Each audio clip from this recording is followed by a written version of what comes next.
ওরে বাপরে, ও যাদের নাম নিয়েছে এখন যদি তাদের মতন আমাকে নাচতে বলা হয়, হিলমিল খুলে নাচতে হবে, ঠিক আছে? ও বলছে টাইগার শ্রফ, বোঝো? তুমি এদিকে এসো, তুমি এখানে এসো।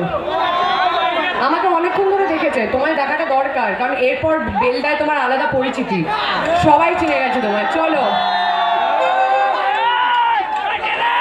আর পিছিয়ে গেল।